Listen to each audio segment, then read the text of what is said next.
Ndabahaye amahoro mwese mukunda imico n'akaranga vy'Uburundi.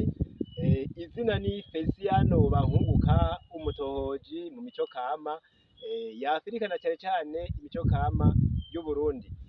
Mu biganiro maze imisi ndabashikiriza, twaraganiriye ku biti kama. Uyu munsi tugira tuganire kuri iki giterwa kama kiri mw'ishamba, murakibona neza. Iki kirarandaranda hejuru ku bindi, kuri iki gisaka murabona ingene kija hejuru kikaranda, murakibona neza. No ngaha murabona ingene kihashika, kikaba kigomba kwama utu tumeze uku. Murabona amababi yaco ingene ameze. Iki giterwa rero bacita umwishwa. Benshi baba bavuga ijambo umwishwa y'igiterwa ni iki? Umwishwa rero woba umaze iki? Umwishwa wari ufise akamaro gahambaye mu buzima bw'abarundi baba hambere. Iki giterwa jewe nacize igiterwa c'ibanga, kiri mu bindi nise ibiterwa vy'amabanga tuzoba turabona. Iki rero ni igiterwa ca mbere. Uno munsi ndababwira igikorwa c'umwishwa muri ivyo bikorwa nyene bijanye n'amabanga. Muti nayahe? Ica mbere nuko umwishwa wakora mu gihe c'umuganuro. Umuganuro nawo waba nko muri uku kwezi kw'icumi na kabiri.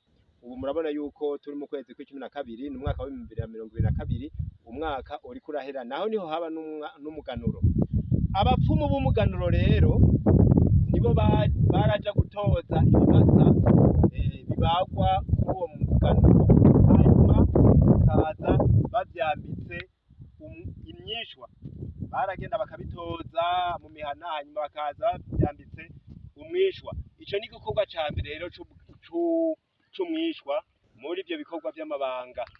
Abo bapfumu baragenda bagatoza mu mihana hose, hanyuma bagacaza bavyambitse umwishwa.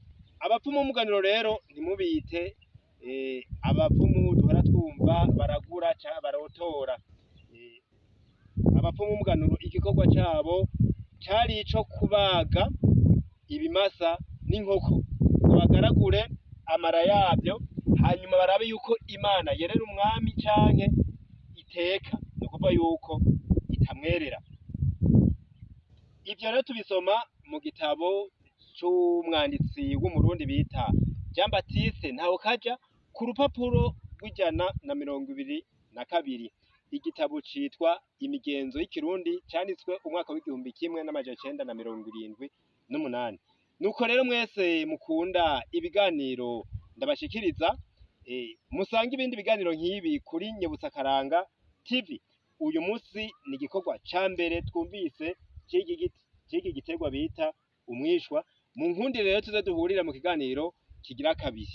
Ndabasezeye mwese rero mvuga nti tugire amahoro.